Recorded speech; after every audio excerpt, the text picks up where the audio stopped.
धन्यवाद करती हूँ, उनसे बहुत थैंक यू कहती हूँ कि उन्होंने मेरे पति की मौत का बदला लिया है। वो आज जहाँ पे भी है, आज वो शायद थोड़ी शांति में होगा। मैं सलाम करता हूँ अपने देश की सेना को और धन्यवाद अर्पित करता हूँ अपने देश के माननीय प्रधानमंत्री जी को, जिन्होंने देश की 140 करोड़ जनता के मन की बात को समझा, शुभम की आत्मा को आज सच्चे तौर पे आज शांति मिली है। आत्मा को शांति मिली होगी, जहाँ पे भी आत्मा होगी उसने शांति का अनुभव किया होगा। मुझे विश्वास था कि हमारे माननीय प्रधानमंत्री मोदी जी हमारी भावनाओं का, हमारे जो हम लोग एक दुख के दौर से गुजर रहे उन भावनाओं का आदर करेंगे। प्रतिशोध की आग ज्वाला धधक रही थी, आज उसको निश्चित रूप से शांति मिली है।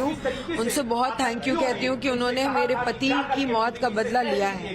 तो उन्होंने कहा कि हमने बात अपनी सरकार तक पहुंचाई और सरकार ने उसका बदला लिया और आज उनकी धन्यवाद कहूंगी। मैं बहुत छोटी हूँ, उन्हें कुछ भी कहने या नहीं कहने वाली, लेकिन हाँ, जिस तरीके से हमारे पूरे परिवार को उन पे विश्वास था, उन्होंने उसी तरीके से जवाब देके हमारे विश्वास को कायम रखा है।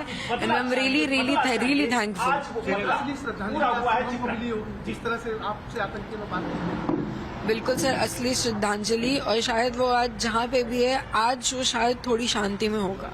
आज मैं रात 2 बजे से लगातार देख रहा हूँ और मैं सलाम करता हूँ अपने देश की सेना को और धन्यवाद अर्पित करता हूँ अपने देश के माननीय प्रधानमंत्री जी को, जिन्होंने देश की 140 करोड़ जनता के मन की बात को समझा, दिल के दर्द को समझा, उसके दर्द को समझा, उसके गुस्सा को समझा और जिस तरह हमारी सशक्त सेनाओं ने अदम्य साहस और शौर्य के साथ पाकिस्तान में पल रहे आतंकवाद का विनाश करने का काम किया है, उसके लिए मैं सलाम करता हूं, मैं धन्यवाद अर्पित करता हूं हमारे देश की सरकार को। आज कहीं न कहीं जो शुभम की जिस तरह से शहादत पहलगाम, जी आज कहीं न कहीं शुभम को एक असली श्रद्धांजलि और एक कहा जाए शांति मिली।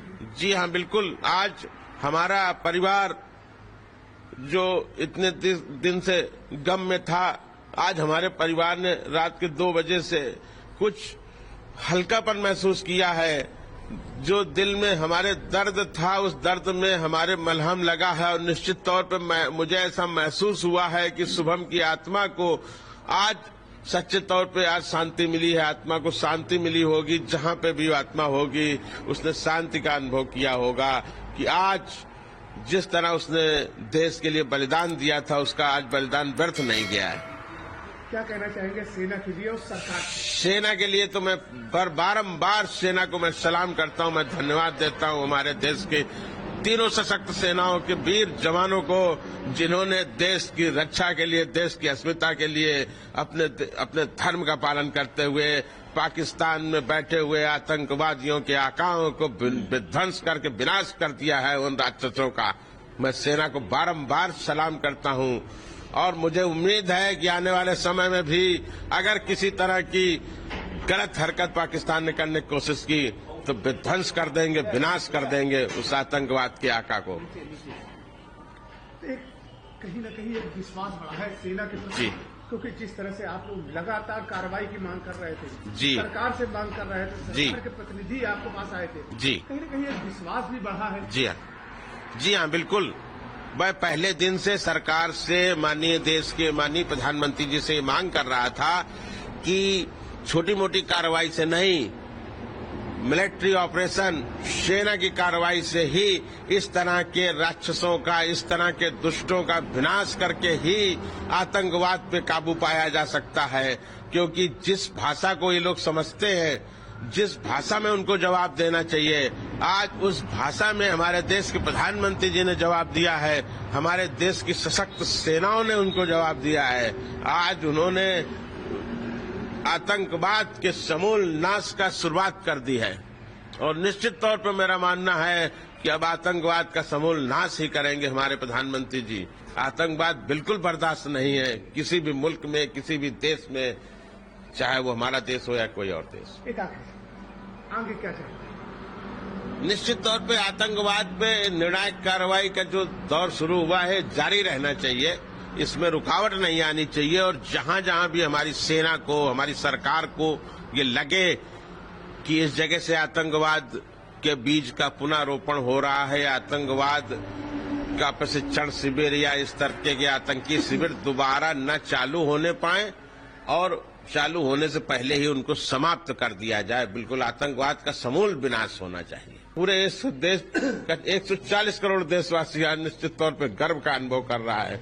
आज उसकी पीड़ा में मलहम लगा है, आज उसके दर्द, उसके जख्मों में मलहम लगाने का काम किया है हमारे देश के माननीय प्रधानमंत्री जी ने, माननीय गृह मंत्री जी, माननीय रक्षा मंत्री जी। मैं सबको बारंबार धन्यवाद देता हूं और बारंबार अपने देश की सशक्त सेनाओं, सशक्त सैनिकों को सलाम करता हूं, उनके साहस के लिए, उनकी वीरता के लिए और उनके धर्म रक्षा के लिए, देश और राष्ट्र की रक्षा के लिए। जब 22 अप्रैल को हमारा बच्चा शहीद हुआ वहाँ पे, तब भी हमने ऐसा कहा था, हमारे बच्चे के साथ जो बाकी के जितने भी लोग शहीद हुए, तभी मैंने कहा था कि नहीं, एक अब क्रांति आएगी हमारे देश में। और मुझे विश्वास था कि हमारे माननीय प्रधानमंत्री मोदी जी हमारी भावनाओं का, हमारे जो हम लोग के दुख के दौर से गुजर रहे हैं, उन भावनाओं का आदर करेंगे और आतंकवाद के समूल नाश के लिए वो निश्चित रूप से बहुत कठोर कदम उठाएंगे। आज रात मुझे 2 बजे जब जानकारी हुई कि हमारी भारत की सशक्त सेनाओं ने उस आतंकवाद के समूल नाश का जो बीड़ा था उठाया था, उसकी शुरुआत कर दी है, तो मुझे लगा कि नहीं, अब निश्चित रूप से आतंकवाद का सर्वनाश होकर ही रहेगा। मैं बहुत धन्यवाद देना चाहता हूं माननीय प्रधानमंत्री मोदी जी को। हम लोगों के हृदय में, मेरे हृदय में जो 22 अप्रैल से एक प्रतिशोध की आग ज्वाला धधक रही थी, आज उसको निश्चित रूप से शांति मिली है। एक कहीं न कहीं शुभम को और जो पहलगाम में लोग शहीद हुए थे, जो निर्दोष नागरिक थे जी, उनको कहीं न कहीं एक सच्ची श्रद्धांजलि आज सरकार ने और सेना के द्वारा दी गई है। सच्ची श्रद्धांजलि है सरकार की तरफ से, सेना की तरफ से। और मुझे ऐसा लगता है कि नहीं, आज हमारा बच्चा जहां भी होगा, उसकी मृत आत्मा जहां भी होगी, आज बहुत शांति और सुकून महसूस कर रही होगी। उसे बड़ी खुशी होगी, उसे बड़ा गर्व होगा हमारी देश की सेनाओं पर, हमारे माननीय प्रधानमंत्री मोदी जी पर। क्या चाहते हैं आगे से और सरकार से क्या मांगे, किस तरह की कार्रवाई आगे और होनी चाहिए? देखिए, हमारी सेना का जो कीर्ति है, पताका है ना, वो पूरे इतिहास उठाकर देखिए, पूरे विश्व में वो कीर्ति पताका फहरा रही है। आने वाले समय पर आतंकवाद के समूल नाश की वो कीर्ति पताका पूरे विश्व, पूरे ब्रह्मांड में फहराएगी। माननीय प्रधानमंत्री मोदी जी का मैं बहुत धन्यवाद करना चाहता हूं और मैं आगे ऐसा चाहता हूं कि जब तक ये आतंकवाद पूरी तरीके से समूल नष्ट न हो जाए, तब तक ये कार्रवाई नहीं रुकनी चाहिए। मेरा पहले भी ये कहना था कि इसके लिए चाहे जितना बड़ा युद्ध लड़ना पड़े, लेकिन इस बार निर्णायक जंग होनी ही चाहिए।